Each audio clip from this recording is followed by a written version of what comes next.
da Universidade Federal da Bahia, ele é professor auxiliar da Universidade do Estado da Bahia, é doutorando, mestre em Direito pelo Programa de Pós-Graduação em Direito da Universidade Federal da Bahia, é graduado em Direito pela própria instituição, a UFBA, a Federal da Bahia, membro da Rede de Pesquisa em Direito Civil Contemporâneo, membro da Comissão de Ensino Jurídico e da Comissão de Defesa do Consumidor Público da OAB Bahia, e é advogado.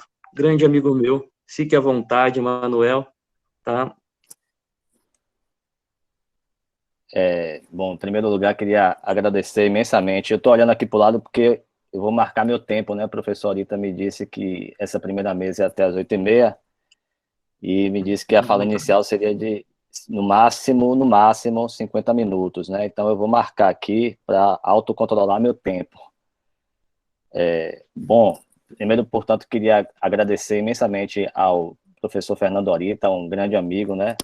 Já de algum tempo, por essa honra de fazer a palestra de abertura do primeiro encontro da Universidade Estadual do Mato Grosso, no campus de Alta Floresta. Ele, como ele falou, né, eu ainda não defendi a tese, então ainda não finalizei essa parte da titulação.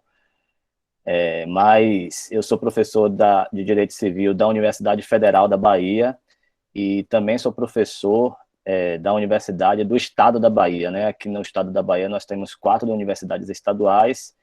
E acho que, semelhante ao que acontece aí no Mato Grosso, a gente tem 20 campi, né, da UNEB no estado. Eu dou aula no campus 4, e acho que é uma situação até um pouco parecida aí com o que acontece em Alta Floresta, né, que também é um dos diversos campi do estado do Mato Grosso, assim como o campus 4 aqui da UNEB é um dos 20 campi da UNEB no estado da Bahia.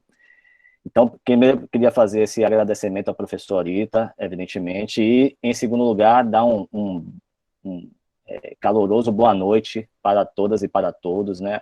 Agradecer, portanto, a essa participação. Eu estou vendo aqui, eu não tenho muita experiência com o Google Meet, eu costumo usar mais o Zoom, ou então o Microsoft Teams, né? Mas eu estou vendo aqui que tem um número bem significativo de pessoas participando, espero que estejam participando mesmo, não estejam assistindo a novela, né, não estejam fazendo alguma outra coisa, mas tem 164 pessoas aqui na sala, de forma que eu fico muito lisonjeado, em primeiro lugar, pelo convite, e em segundo lugar também pela participação. Bom, se eu virar aqui para o lado rapidamente, é porque eu estou transmitindo por essa tela, mas também utilizando outro computador aqui para acessar as informações, as observações que eu coloquei que são paralelas à exposição. Então, eventualmente, se vocês me virem olhar para o lado, é isso. Bom, o tema da atividade, né, como o professor Ita já passou pela programação e como também vocês já devem ter visto aí nos materiais, esse é o primeiro encontro sobre direitos humanos da Unemat, do campus de Alta Floresta, que quer discutir especificamente quais são as conquistas, os retrocessos e os desafios em tempos de coronavírus, né? Mais especificamente do Covid-19. E essa primeira palestra de abertura, que eu tenho uma grande honra, fico muito lisonjeado em fazer, ela tem como tema relações privadas e direitos humanos durante a pandemia.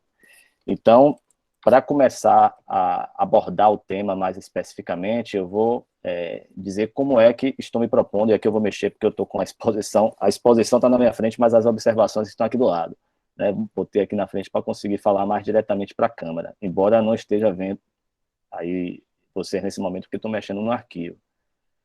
Bom, mas eu dividi aqui o roteiro da exposição em basicamente 4 pontos. Na verdade, 5, porque ao final eu quero apontar, não fechar essa discussão, né, sem esgotar o tema, mas apontar quais são as perspectivas que parece que surgem com o debate jurídico associado aos efeitos econômicos e, evidentemente, de saúde que são ocasionados pelo coronavírus, pela Covid-19. Então, vou apresentar rapidamente aqui quais são esses itens. O primeiro item é um panorama geral do impacto do Covid-19 nas diversas áreas do direito, e esse é um pressuposto para poder a gente refletir um pouco sobre o que é que parece estranho, inclusive, em relação a esse impacto, né?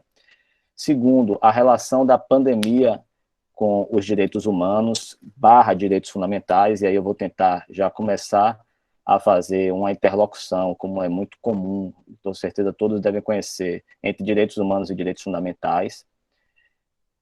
Terceiro item é a relação entre direitos humanos e direitos fundamentais e direito privado.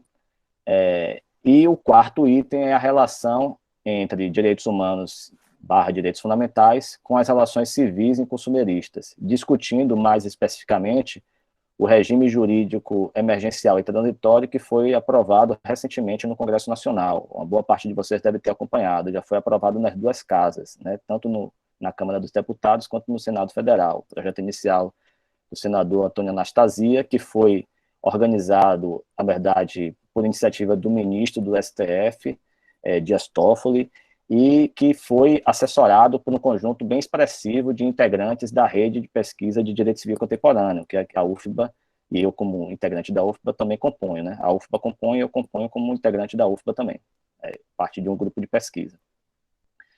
Então, é uma composição institucional. Bom, e por último, né, que seria o quinto ponto, mas na verdade serão as considerações finais, quais são as perspectivas que se abrem, as principais reflexões, enfim. Bom, para iniciar, e aí retomando, portanto, o primeiro ponto é um panorama geral do impacto da Covid-19 nas diversas áreas do direito.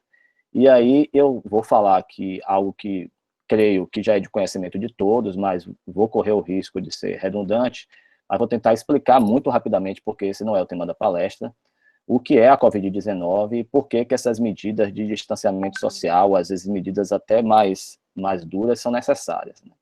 O coronavírus, né, Covid-19, na verdade, ele é uma sigla, né? Vocês já devem ter visto aquele meme de uma cantora, acho que é Cardi B, se não me engano, que ela fica brincando com isso. Ela estava desesperada com os efeitos do coronavírus e começou a gravar vídeos, um desse viralizou, né? Então, o coronavírus, o Covid, é Coronavirus Disease, né? Então, é uma variação do coronavírus, não é a primeira que tem. E o 19, né, coronavírus 19, Covid-19, tem a ver com o primeiro caso que foi registrado, né, que é o ano de 2019. Então, é por isso que é coronavírus, Covid, né, 19. Então, não é o primeiro tipo de coronavírus que existe, né, mas é um tipo novo. E por que essa doença tem efeitos tão duros, tanto do ponto de vista econômico, quanto do ponto de vista da saúde, do direito, enfim, num conjunto bem expressivo de áreas? Porque é uma doença nova, né? Como é uma doença nova, todos nós, absolutamente toda a comunidade internacional é suscetível a adquirir essa doença. Não tem ninguém que tenha anticorpo à doença. Então, você tem uma taxa de suscetibilidade de 100%. Todas as pessoas do mundo são passíveis ou suscetíveis de contrair esse tipo de doença, que é uma doença nova que surgiu, supostamente, a partir de uma feira de animais exóticos lá em Wuhan, na China, né? E aí, esses animais teriam sido consumidos, e a partir desses animais se contraiu essa doença, o primeiro humano contraiu essa doença e espalhou pelo mundo, né? O estado de pandemia, todo mundo sabe o que é que significa. Pandemia é uma epidemia, né? Então é uma propagação descontrolada de uma determinada doença, isso é uma epidemia no mundo todo, por isso que é uma pandemia, né? E como nós não temos anticorpos, e todo mundo é suscetível, absolutamente todo mundo é suscetível de contrair essa doença, evidentemente que essa doença pode ter um alcance altíssimo, né? Porque quando você tem anticorpo, você não contrai a doença novamente, ou então contrai com a carga viral menor. Nesse caso, você é suscetível de contrair a doença, e enquanto a população não adquirir anticorpos, você, evidentemente, vai correr risco de morte caso adquira a doença, né, caso contraia a doença. E o fato é que você tem, nesse aspecto, a possibilidade gigantesca de gerar um colapso no sistema de saúde, porque você teria uma propagação muito rápida da doença, que é o que tem acontecido no Brasil, e a incapacidade do sistema de saúde de atender essas pessoas que contraíram o vírus, né? Então, Como não existe vacina, e por isso que existe essa corrida atrás da vacina, que inclusive será um elemento de rearranjo da geopolítica mundial, né? A nação que descobrir a vacina, certamente ela vai assumir um papel de protagonista nesse rearranjo da geopolítica mundial que deve se dar aí no próximo período. Mas como a gente ainda não tem uma vacina, a gente precisa evitar pegar a doença para controlar essa taxa de propagação e para que as pessoas que sejam infectadas pelo coronavírus tenham capacidade maior de serem bem atendidas no sistema de saúde. Qual é o grande problema disso? Isso denuncia duas coisas. Primeiro, a propagação da doença, e certamente você já deve ter ouvido algo do tipo, ela é democrática, né? Ela não escolhe classe social, ela não escolhe quem ela vai pegar. Então, a propagação da doença é democrática, mas os efeitos dela não são. As pessoas sentem distintamente os efeitos da doença, do Covid-19. E isso nos traz uma reflexão que me parece que é a principal, né? O que o coronavírus traz para a gente, essa pandemia mundial da Covid-19 traz para a gente, é a exposição desse imenso abismo social que existe. Então, tem pessoas que têm uma capacidade muito maior de exercer alguns direitos. Por exemplo, você tem acesso ao sistema de saúde privado, você consegue trabalhar dentro de casa porque você tem um trabalho que lhe permite fazer isso, né? Ou então, você tem capacidade de ficar sem trabalhar durante um determinado tempo e ainda assim ter renda suficiente para poder arcar com os custos e a sua subsistência regular, e outras pessoas não têm. Então, esse abismo social, ele é absurdamente exposto com a Covid-19. E, evidentemente, que ele demonstra que existe também um alto grau de concentração de renda. E também existe uma usurpação de direitos daqueles estratos que são mais vulneráveis da sociedade. Por que eu estou falando isso? Para começar a relacionar, portanto, com as áreas do direito. Porque, evidentemente, que eu vou fazer isso aqui até de uma forma um pouco didática. A gente sabe que isso não é tão estático assim, né, a relação entre as áreas do direito, mas vou tentar ser o mais didático possível, utilizar essas dicotomias ou essas distinções. A gente tem uma grande dicotomia, mesmo que isso não seja tão estático assim, entre direito público e direito privado. E existem diversas áreas do direito. Eu vou tentar aqui classificar áreas do direito que tiveram baixo impacto, do ponto de vista jurídico, com alterações legislativas, com a Covid-19, e áreas que tiveram médio ou alto impacto, depende aí do parâmetro que você utiliza. Bom, olha só, vou pegar aqui as principais áreas. Eu listei aqui 8 das principais áreas. Me parece que, por exemplo, o direito tributário é uma área que teve um baixo impacto, né, quando você fala de efeitos da Covid-19, porque pouquíssima coisa da legislação tributária foi alterada no Brasil. Tinha, assim, uma discussão anterior sobre reforma tributária, que, evidentemente, não era consensual, porque a gente tem aqui no Brasil uma tributação regressiva, o que significa dizer que quem ganha mais paga menos e quem ganha menos paga mais, né? E deveria ser algo inverso, deveria ser uma tributação progressiva, quem ganha mais, quem ganha menos paga menos, mas essa discussão ficou estacionada, evidentemente, e não se discutiram alternativas do ponto de vista tributário, que é essencial para o Estado patrocinar políticas públicas de enfrentamento às consequências do coronavírus. Nós tivemos baixíssimo impacto no direito eleitoral, vocês devem estar acompanhando essa resistência do Tribunal Superior Eleitoral de prorrogar as eleições, e isso tem um fundamento que me parece correto, né? Se você prorroga as eleições no Brasil, perdão, se você prorroga os mandatos no Brasil nesse momento, isso pode significar no futuro um precedente para que, sem motivo justificável, outros governantes também queiram prorrogar os seus mandatos, e como a gente tem uma conjuntura muito complicada hoje, especialmente no Executivo Federal, há uma resistência muito grande de mexer na legislação eleitoral e no calendário eleitoral também. O máximo que se discute é adiamento da eleição sem prorrogação dos mandatos. E, por incrível que pareça, assim, a legislação penal ficou inalterada, né? Tem alguma discussão sobre processo penal, mas, paralelamente a isso, aumentou-se muito a violência que é praticada, especialmente em zonas mais pobres das cidades, né? Nas comunidades, nas favelas. Então, toda essa discussão que está acontecendo agora, a partir, acho, do estopim dos Estados Unidos, mas que começou a se espalhar pelo mundo e aqui no Brasil também, tem a ver com isso, né? O aumento da letalidade das ações policiais nas comunidades pobres do Rio de Janeiro, de São Paulo, do estado da Bahia, acredito que também no estado do Mato Grosso, embora não saiba qual é o número aí, mas no mês de abril, por exemplo, no estado do Rio de Janeiro, salvo engano, teve um aumento de 43% nas mortes, né, de abril de 2019 para abril de 2020, o que significa dizer que o coronavírus parece que é uma autorização para que o Estado mate mais quem já era assassinado pelo Estado, o que tem a ver, portanto, com a discussão que acredito será tema da segunda palestra da noite, sobre necropolítica, né? Então, não vou, evidentemente, me alongar sobre isso, que é um outro aspecto. Mas essas áreas tiveram um baixo impacto, né? Talvez direito penal um impacto até inexistente, direito penal em si, né? Não a discussão sobre o que é o direito penal, necropolítica e outros temas correlatos. Mas áreas que tiveram médio ou alto impacto foram o direito civil, especificamente no direito contratual de família e sucessões, o direito do consumidor teve um médio impacto, o direito trabalhista teve um impacto muito significativo, o direito ambiental, vocês devem ter visto naquele vídeo da reunião ministerial do dia 22 de abril, que há uma tentativa do ministro de Meio Ambiente de passar a boiada, né, nesse período, então alterar a legislação eleitoral de proteção do meio ambiente, né, proteção desses bens jurídicos nesse período de pandemia, porque as pessoas não estão prestando atenção, e tem algumas normas de caráter infralegal que têm sido aprovadas, e o direito empresarial também sofreu um impacto do mínimo médio aí, tem um projeto de lei também tramitando sobre recuperação judicial, né, dessas empresas que estão com dificuldade de funcionamento durante o período da pandemia, porque as empresas têm, principalmente as pequenas e as médias, estão tendo muita dificuldade de continuar funcionando.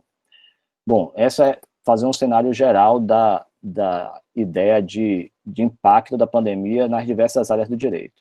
O segundo ponto é a relação da pandemia com os direitos humanos e fundamentais. E aí eu vou partir aqui de algumas premissas que eu certamente são conhecidas por vocês, e vocês compartilham.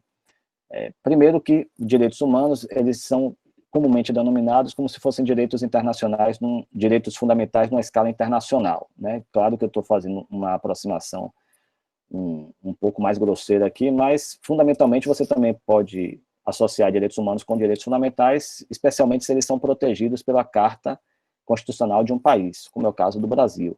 E aí você já deve ter visto que tratados internacionais de direitos humanos, eles podem ser incorporados ao ordenamento jurídico de um país a partir de diversas maneiras. Aqui no Brasil, eles podem ser incorporados como emenda constitucional, e aí ganham, portanto, status constitucional, a depender da forma de aprovação e do seu conteúdo, se forem tratados de direitos humanos, aprovado por um quórum qualificado, que é o que está lá no final do parágrafo 5º.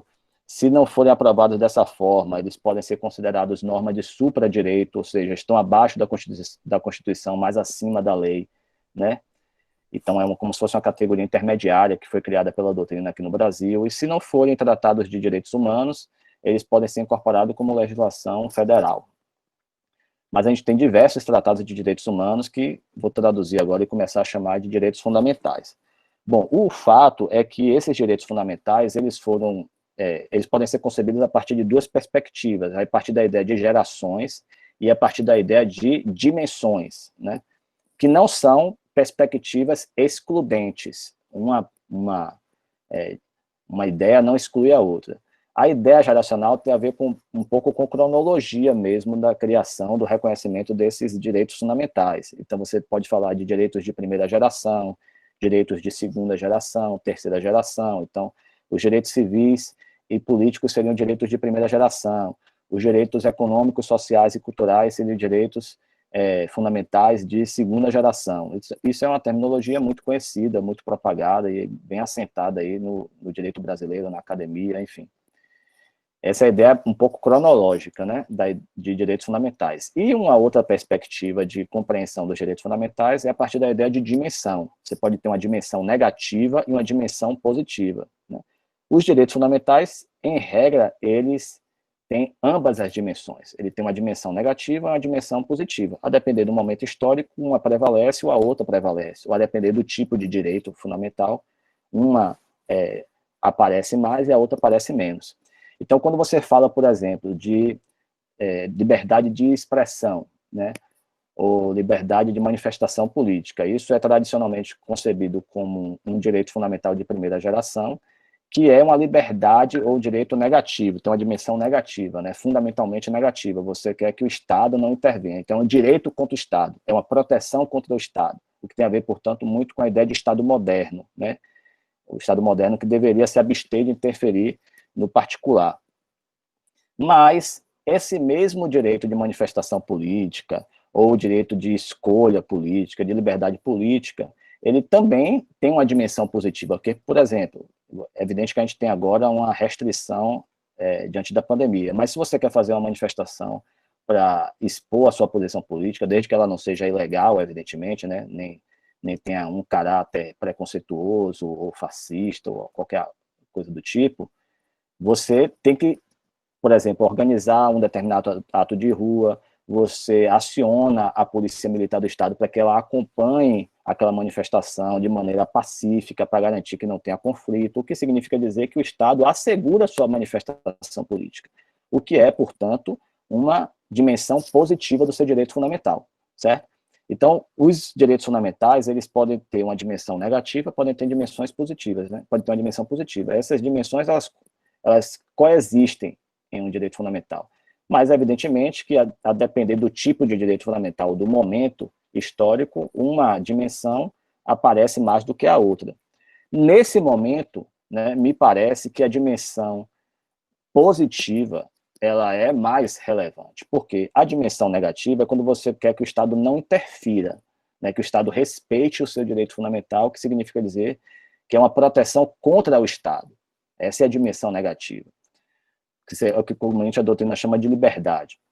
A dimensão positiva é quando você requer uma ação estatal, que é o que, por exemplo, um autor muito consagrado aqui no Brasil, embora não seja tanto na Alemanha, Alexi, ou para alguns Alexi, tem uma divergência na língua germânica sobre a pronúncia, Alexi fala de direito a prestações, né? Direito a ações estatais ou direito a prestações. Então, o Estado precisa agir para poder patrocinar determinados direitos. Evidentemente, com a pandemia, fica mais evidente a ausência de determinadas prestações oferecidas pelo Estado.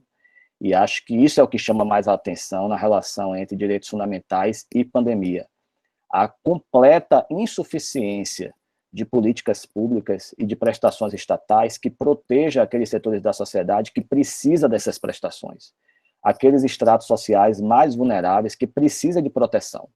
E por que eu estou falando isso? Porque a gente tem a falsa impressão, e aí tentando entrar, portanto, na relação entre direitos fundamentais e direito privado, que o direito privado tem pouca interlocução com a ideia de direitos fundamentais, salvo uma ideia já conhecida de eficácia horizontal, que eu vou debater um pouco com vocês, mas que o Estado não deveria interferir nas relações privadas, ou que as relações privadas devem sofrer a menor intervenção estatal. Bom, já entrando, portanto, no terceiro ponto, que seria a relação entre direitos fundamentais e direito privado. É evidente que todos aqui conhecem o que se denominou eficácia horizontal dos direitos fundamentais, ou eficácia dos direitos fundamentais nas relações entre particulares, ou eficácia dos direitos fundamentais nas relações com terceiros, que é uma denominação que tenta apresentar um outro grau de eficácia dos direitos fundamentais distinto do que a gente chama de eficácia vertical. Então, você tem uma relação vertical com o Estado claro que existe um debate na doutrina sobre isso, mas o Estado, em regra, se posiciona acima do particular, né? Então, existe uma supremacia, por exemplo, essa ideia de supremacia do interesse público, embora haja um grande debate sobre isso, né? Às vezes, interesses particulares podem prevalecer sobre interesses públicos, se esses interesses particulares forem compatíveis com o bem comum, e o interesse público for secundário, ou seja, for interesse do erário, mas não necessariamente o bem maior, né? O interesse público primário. Mas o fato é que você tem o que se chama de eficácia vertical dos direitos fundamentais, a eficácia contra o Estado, né, na relação com o Estado, do particular com o Estado, do cidadão com o Estado, e tem essa ideia de eficácia horizontal, ou eficácia em relação a terceiros, ou eficácia nas relações particulares, enfim. O que significa dizer que você pode opor um direito fundamental seu a um outro particular com quem você tem algum tipo de relação jurídica de caráter privado, né? Isso seria o que se chama, eu vou chamar aqui para vocês de eficácia horizontal. Por que é eficácia horizontal dos direitos fundamentais? Porque os particulares, em tese, estão na mesma posição jurídica, eles estão em posição de paridade. Em tese, estão em posição de paridade. E em relação ao Estado, o cidadão estaria na posição de disparidade, né? Uma relação não paritária, o Estado estaria acima de você. Daí uma ideia de eficácia vertical dos direitos fundamentais, quando você se relaciona com o Estado, e quando você opõe o direito fundamental a ele, ou exige dele uma prestação, e eficácia horizontal nas relações entre particulares. Você, na condição de um dos particulares dessa relação, pode opor um direito fundamental do qual você é titular a outro particular, né? Esse debate é bem interessante, e já era é um debate que já tem quase 40 anos, né, na Alemanha, na Europa como um todo, nos Estados Unidos, aqui no Brasil, porque ele diz que, mesmo nas relações privadas, você tem que ter alguns direitos garantidos. O caso mais famoso, que foi o caso que inaugurou esse debate, é o caso Lutz, na Alemanha, em que o Tribunal Constitucional alemão, ele determinou um artista judeu, um diretor de cinema judeu, chamado Lutz, que fez uma campanha para que um filme de um diretor de cinema nazista não fosse exibido nos cinemas, e se fosse exibido nos cinemas, que as pessoas não assistissem ao filme. E aí, os produtores de cinema nazistas entraram com uma ação contra esse judeu, alegando que ele estava agindo além das suas possibilidades, porque ele não teria liberdade de fazer isso. E ele alegou que tinha a liberdade para agir dessa forma, e essa liberdade, inclusive, poderia ser oposta ao outro particular, certo? O fato é que o Tribunal Constitucional alemão entendeu dessa forma, que ele tinha essa liberdade, que ele tinha a liberdade de se manifestar contra a exibição desses filmes nos cinemas e também contra a assistência desse filme, que as pessoas assistissem ao filme. E esse é o principal precedente da eficácia horizontal dos direitos fundamentais, porque era uma relação desse artista judeu, desse cineasta judeu, com outros particulares, né? Ele tentando se relacionar com donos de cinema, né? E também tentando se relacionar com a própria assistência, né? As pessoas que iriam assistir o filme. Bom, esse é o principal precedente, certo? Por que isso é importante? Porque quando a gente fala de relação privada, a gente acha que é só isso, a relação do Estado. E a gente também, certamente, deve considerar aí o efeito do que se chamou aí especialmente no direito civil e muito no direito do consumidor, de dirigismo contratual. O Estado, ele passou, a partir de determinado momento, quando ele saiu daquela concepção liberal do Estado moderno, né, do etocentrismo, ele passou a considerar que as pessoas não contratavam em situação de paridade, né, porque o direito civil moderno, que é esse direito civil liberal, né, que é muito fundamentado no Código francês, no Código Civil francês, muito fundamentado também no Código Civil alemão, embora ele tenha saído tardiamente, mas ele tem um pensamento mais liberal, né, na sua formatação inicial. Ele partia da ideia de que as pessoas que contratavam em situação de paridade, o que se aplicava, por exemplo, muito para a burguesia francesa, essa ideia de que o burguês no sentido clássico, né, aquele que praticava atividade de comércio, estava na mesma posição do nobre, o aristocrata. Ele contratava em situação de paridade, mas tinha uma parcela expressiva da população que não era nem burguês, nem aristocrata. E é evidentemente que essas pessoas contratavam em situação de desigualdade. O direito civil reconheceu isso e expandiu um pouco essa concepção para o direito privado como um todo. Isso teve reflexo nas relações consumeristas, teve reflexo nas relações de trabalho. Então, hoje, a gente reconhece que há contratos não paritários, né? Especialmente no âmbito do direito do consumidor e no âmbito do direito do trabalho, que é também uma relação entre particulares. Por que isso é importante? Porque o Estado ele deve interferir desse tipo de contrato. Ele deve determinar como os contratos devem ser cumpridos, né? Ele deve equilibrar os contratos quando ele percebe que tem uma parte que está em posição de superioridade econômica, jurídica, institucional em relação à outra. Isso é o que a gente chama de dirigismo contratual. E essa necessidade se tornou mais latente agora. Bom, entrando aqui no quarto e último ponto, e aí eu vou tentar explorar mais esse ponto e apontar quais são as perspectivas de reflexão, qual é a relação entre direitos fundamentais, né, e mais especificamente relações civis e consumeristas, né, que seria, portanto, esse quarto ponto, ou último ponto, né, antes de apontar as perspectivas.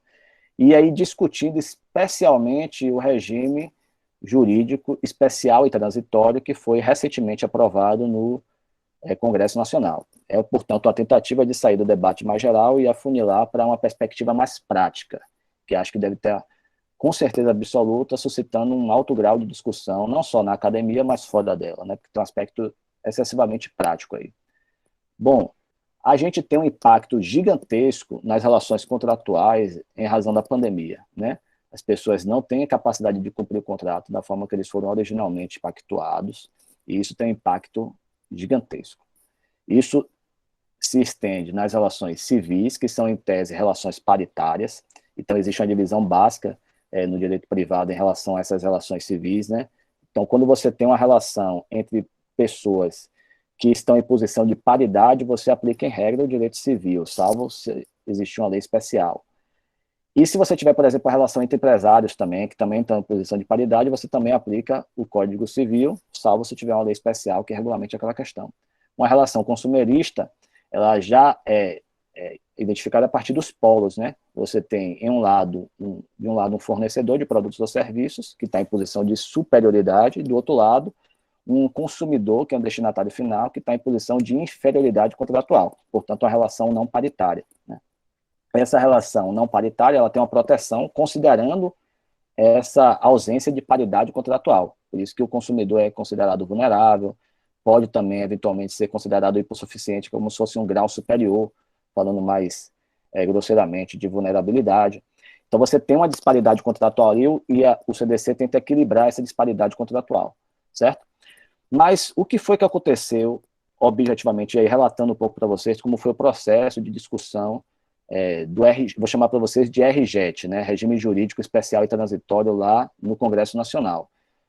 Essa iniciativa do ministro Dias Toffoli, que foi aí assessorada por membros da Rede de Pesquisa de Direito Civil Contemporâneo e outros membros também, ela encontrou algumas dificuldades no parlamento. Então, perceba que uma coisa é a relação entre particulares que têm maior potencial aquisitivo, que estão no extrato superior da sociedade, e outra completamente diferente é a relação entre particulares que estão de estratos mais vulneráveis.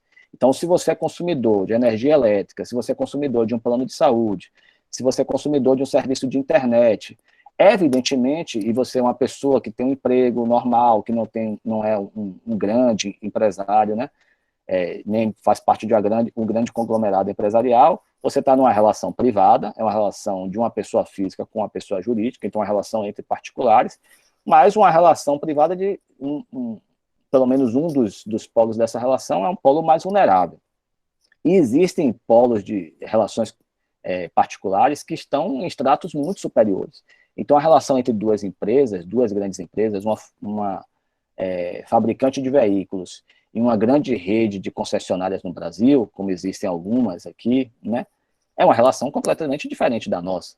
Achar que um contrato de compra e venda, né, de compra para revenda de veículos, se você compra um determinado número de veículos de uma montadora para revender, é a mesma coisa de um contrato de prestação de serviços de internet, é um absurdo pensar. Então, na tramitação do RJET no Congresso, havia uma discussão se era possível proteger, ou pelo menos equilibrar as relações nesses dois estratos, né? Se você poderia proteger essas relações de um potencial econômico mais alto e também relações de potencial econômico mais baixo, que são aquelas que atingem a maioria absoluta da população. E se percebeu que não era possível fazer isso. Então, o RJET foi econômico, o regime jurídico especial e transitório foi econômico nas suas formulações, o que significa dizer que tem muita coisa de fora. Tem muita gente que está em posição de vulnerabilidade porque houve pouca intervenção legislativa nesse sentido, pouca intervenção estatal nesse sentido. Mas a opção metodológica do RJET, né, do regime jurídico, foi ser mais enxuto, para que pudesse ser aprovado ainda durante a pandemia, e observe que foi aprovado nas duas casas, primeiro no Senado e agora na Câmara dos Deputados, mas ainda não foi sancionado, então ainda não está valendo, e ser objetivo. Então ele delimitou um marco temporal, que é de 20 de março a 30 de outubro, certo? Então é nesse período que se aplica. E ele não altera as leis, ele não altera o Código Civil, ele não altera o CDC, ele não altera a Lei de Defesa Concorrencial, ele não altera as leis. Ele cria um período extraordinário, é por isso que o nome regime jurídico especial durante esse período apenas e transitório. Né? Terminou esse período, essa lei deixa de produzir efeitos, certo? Ela só produz efeitos durante esse período. Bom, olha só, eu vou falar aqui mais rapidamente quais são as partes dessa lei. Ela fala sobre prescrição e decadência, né, tanto a extintiva quanto a aquisitiva. Então, durante esse período de pandemia, não estariam ocorrendo os prazos de prescrição extintiva para extinção de direitos. E também não estaria ocorrendo os prazos de uso capião, que é prescrição aquisitiva, certo? Então, durante esse tempo, esses prazos não ocorrem. Ou não começam a correr, ou então eles ficam suspensos, certo? Ele também trata de assembleias remotas das pessoas jurídicas, das associações civis, das fundações, das sociedades empresariais. Então, perceba que isso tem um impacto muito pequeno, né? Fala, e aí já tem um médio impacto de resolução e revisão de contratos apenas para relações civis, o que significa dizer que são relações paritárias. Eu vou discutir um pouco mais esse ponto daqui a 2 minutos.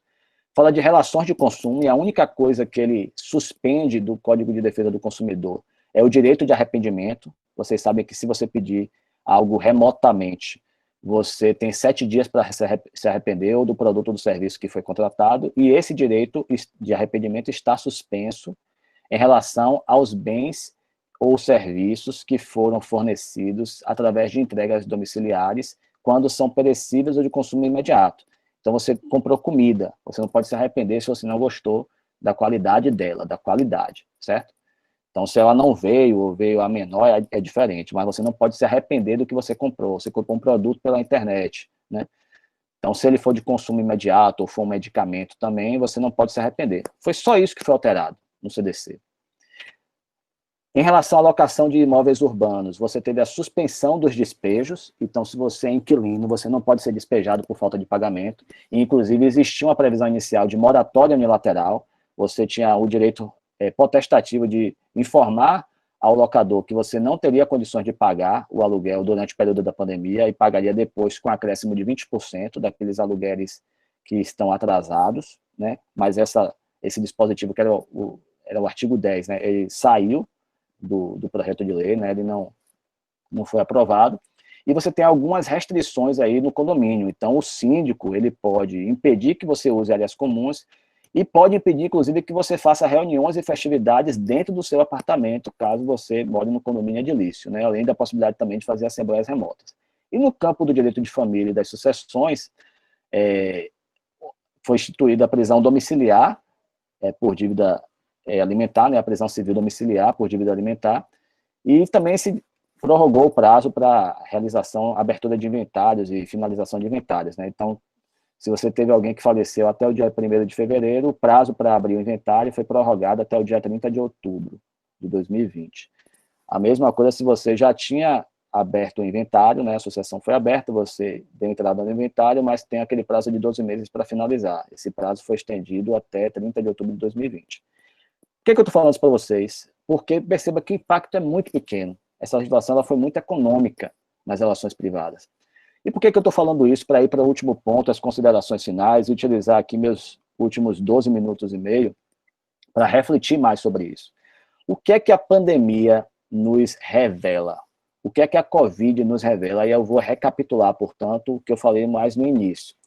Em primeiro lugar, parece muito estranho que você, quando há mais necessidade de atuação estatal, quando as pessoas estão mais desprotegidas, quando essa desproteção social, essa desproteção estatal é mais evidente, quando você consegue identificar melhor quais são os setores mais vulneráveis da sociedade, ou se não consegue identificar melhor, eles ficam mais expostos, né? É impossível esconder a vulnerabilidade desses setores, é quando você tem uma intervenção ou inexistente, ou muito baixa em legislação que poderia mudar isso. Por que eu estou falando isso, por exemplo?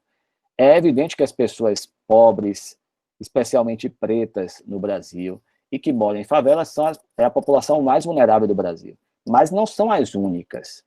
Há uma grande parcela da população que é igualmente vulnerável, mas que às vezes, até por uma lógica que a gente chama de associação ideológica, ela não se identifica como setor vulnerável. Então, se você é um trabalhador com a renda média, você é de classe média baixa, classe média alta, classe média média, você se considera uma pessoa privilegiada e se considera como uma pessoa não vulnerável. Só que uma boa parte dessa classe média ou dessa classe média alta é empresário, pequeno empresário ou médio empresário, que é quem mais sofre com a ausência de políticas estatais nesse período. Porque quem tem uma pequena ou uma microempresa, com certeza absoluta está com dificuldade de caixa, e é uma crise que se propagou em vários setores econômicos, setor de serviços, setor de produtos, salvo pequenas exceções, né? Setor de alimentos, por exemplo, está conseguindo sobreviver bem, porque as pessoas estão adquirindo bastante de maneira remota para entrega domiciliar. Mas a maioria dos setores está sofrendo um impacto gigantesco. E perceba que você tem obrigações para cumprir. Você tem obrigações trabalhistas, você tem obrigações tributárias. Aí o governo supostamente ofereceu um pacote que você não consegue acessar, porque o governo disse que você pode tomar empréstimo para pagar essas dívidas, né, e pagar a juros baixos. Mas quando você vai no banco, que é na ponta, você não consegue tomar um empréstimo porque o banco exige um conjunto tão alto de garantias e apresenta exigências que parecem tão excessivas que você não consegue tomar esse empréstimo.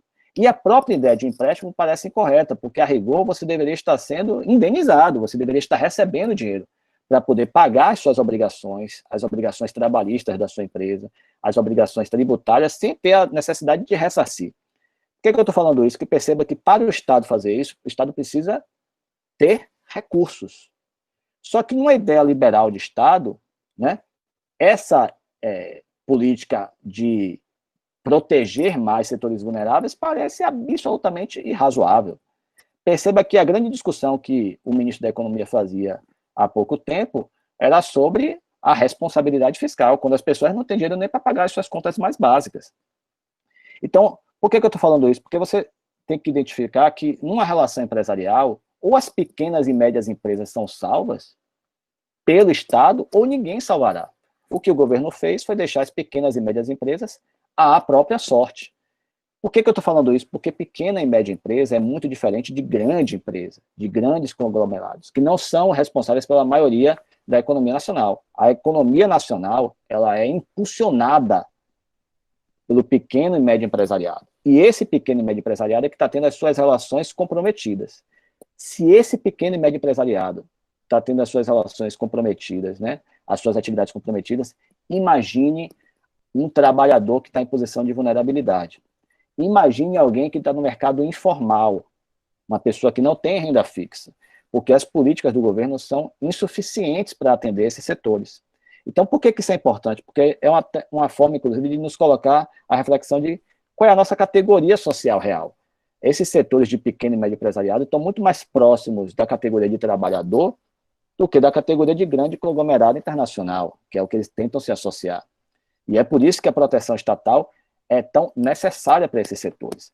Agora, perceba, o governo basicamente tem que injetar dinheiro. Tem diversos países que estão fazendo isso, estão dando dinheiro, né, para as pessoas que não têm emprego formal, para as pessoas com baixa renda, que têm até emprego formal, mas que estão com baixa renda, para as pequenas e médias empresas, para que elas continuem honrando seus compromissos, especialmente os compromissos trabalhistas. E aqui no Brasil não se faz isso. Isso já indica uma omissão estatal nesse ponto. E a grande discussão que deveria se fazer é de onde é que você tira o dinheiro. Bom, como é que você tira o dinheiro? A única discussão que o governo conseguiu apresentar é que, e eu não estou falando isso evidentemente porque eu sou servidor público, porque eu também sou advogado, né, então também tenho renda na iniciativa privada, mas a única discussão que ele fez é que você tem que diminuir os custos com o funcionalismo público. É a única discussão. Mas não se faz qualquer debate sobre, por exemplo, empréstimo compulsório de grandes fortunas, aqueles que têm um patrimônio pessoal superior a 22 milhões de reais, que seria, portanto, a taxação das grandes fortunas, através de empréstimo compulsório para que tivesse efeito mais imediato, para que você saiba que as outras espécies de tributo teriam que ser aplicadas e recolhidas, portanto, ano que vem, não conseguiriam responder às necessidades da pandemia. Parece estranho que num momento como esse não exista esse debate. Por que eu estou falando isso? Porque esse pequeno setor que concentra essas grandes fortunas poderia dar uma resposta muito mais rápida para a sociedade. E esse debate tributário é praticamente inexistente. No direito tributário, o máximo que se discutiu foi o adiamento do prazo para você fazer declaração de imposto de renda ou recolher alguns tributos. É o máximo que se fez, mas você continua obrigado, certo? Mas você não teve mais nenhuma fonte de receita tributária, o que seria essencial, portanto, para ter um Estado mais protetivo nesse período. As pessoas precisam de proteção. O Estado, o papel do Estado precisa ser discutido.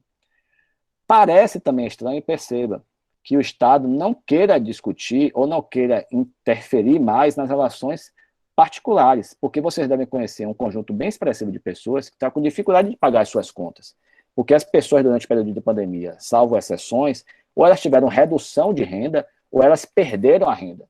Se você teve redução de renda, ou se você perdeu a renda, como é que você honra um compromisso com a fornecedora de energia elétrica? Como é que você honra um compromisso com o fornecimento de serviços de internet?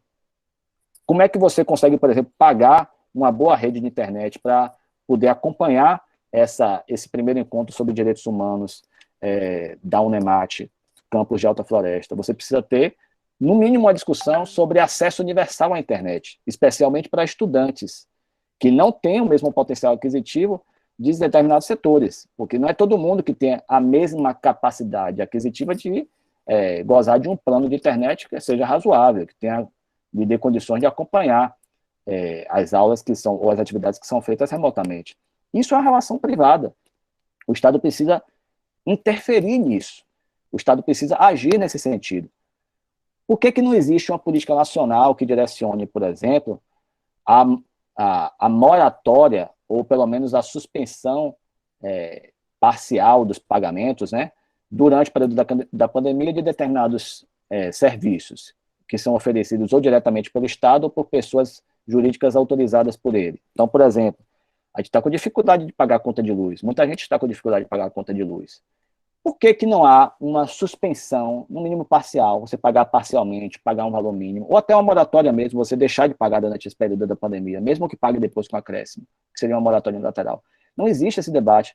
Então, existe, como vocês devem estar acompanhando no Senado Nacional, uma omissão muito grande do Estado no enfrentamento da pandemia. A política do governo federal é muito ruim para o enfrentamento da pandemia, porque ele acha que as pessoas têm que se contaminar em larga escala para poder adquirir anticorpos, sabendo que elas não têm condições de serem atendidas pelo sistema de saúde, o que vai acentuar a mortalidade, né, e a letalidade do vírus, especialmente para aquelas populações mais vulneráveis, o que, inclusive, tem autorizado uma boa parte da doutrina a dizer que a política que está sendo apresentada hoje pelo governo federal é uma política que tenta acentuar ou agravar a própria necropolítica estatal, de matar mais aquela população vulnerável, a população pobre, a população preta, né? Mesmo que não seja preta, mas que também é pobre, que vive nas favelas, que é de classe média baixa, que não tem condições de ser internado porque não tem plano de saúde, ou tem um plano de saúde ruim, né? Então, precisa do serviço público, do atendimento público, e não tem condições de fazer isso. O Estado, ele patrocina uma ação necropolítica mais grave nesse momento. O Estado brasileiro, na perspectiva federal, especialmente. Mas essas relações privadas, elas também precisam ser dirigidas pelo Estado, porque elas vão ter diversas consequências. A primeira delas, portanto, e a mais evidente, são as relações contratuais. Mas não é a única consequência. Porque você pode falar, por exemplo, sobre relações familiares. Relações familiares, como vocês devem ter visto, houve um aumento bem significativo da violência doméstica. Isso exige uma proteção estatal no campo do direito penal, mas isso exige também algum tipo de medida no campo das relações privadas que proteja essas pessoas que estão sofrendo violência doméstica. Porque como é que você sai de uma casa que você está sendo violentado, se você não consegue sozinha, porque isso se dirige especialmente para as mulheres, prover uma casa? Como é que você sai de uma casa para se mudar durante o período de pandemia? Né? Como é que você determina prisão domiciliar por ausência de pagamento de pensão, se a pessoa, em tese, já deveria estar dentro de casa? Para ela não vai ter efeito nenhum. Né? O que significa dizer que a gente está muito tímido nessa discussão. E talvez o principal debate que a gente tenha nesse próximo período, e eu estou tentando já encerrar de fato, é por que é que esse modelo de Estado, esse modelo de direito, é tão insuficiente para responder às nossas necessidades? Por que que a gente tem um modelo de Estado? E acho que esse é o debate central. Por que que a gente tem um modelo de Estado que não protege o trabalhador informal? Por que que a gente tem, vou tentar fazer uma gradação. Por que que a gente tem um modelo de Estado que não protege ou protege de maneira insuficiente o trabalhador formal com baixo salário? Por que que a gente tem um modelo de Estado que protege pouco aquela pessoa de classe média baixa? Por que que nós temos um modelo de Estado que protege pouco o pequeno e o médio empresário, mas protege muito o grande, o alto empresariado? Por que que a gente tem um modelo de Estado que concentra tanta renda e que, quando o Estado é mais necessário, é quando ele se revela mais ausente? Porque foi isso que aconteceu nesse momento. Quando nós mais precisamos do Estado, o Estado se demonstrou excessivamente ausente e continua na sua posição de ausência. Então, talvez seja o momento, e aí eu falo isso não só para finalizar o debate com a relação entre direitos humanos ou direitos fundamentais com relações privadas, mas para também, honrando, portanto, o convite que me foi feito pelo professor Fernando Orita, tentar abrir um pouco o debate mais geral, que eram aqui agora os meus 50 minutos, né? Que acredito que será feito durante todo o encontro, né? Por que que o Estado parece tão incompatível com o momento atual? Por que que o modelo que a gente tem de Estado e o modelo que a gente tem de direito, nas mais diversas áreas, parece tão incompatível com as nossas necessidades? Por que que ele não consegue dar respostas corretas?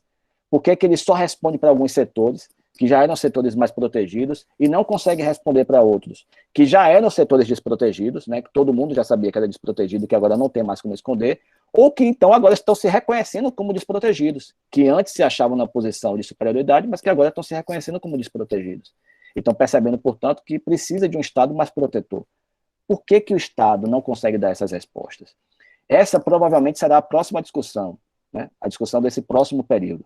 Se a gente vai viver um novo modelo de sociedade, nós precisamos de um modelo de Estado e um modelo de direito que dê substância, que dê contorno para esse Estado, que responda a essas perguntas, que consiga prover as necessidades desses setores mais vulneráveis e tentar, pelo menos, ser um pouco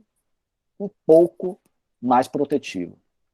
Com isso, eu agradeço o convite do professor Orita, né, novamente. Fico extremamente lisonjeado de ter a oportunidade, né, a honra de fazer essa palestra de abertura e tento conectar esse tema da minha palestra com um debate mais geral que acredito que será feito muito proficuamente durante esse primeiro encontro. Então, agradeço bastante a professora Orita, agradeço a todos vocês e devolvo a palavra ao professor Orita para as perguntas, enfim, as observações. Muito obrigado.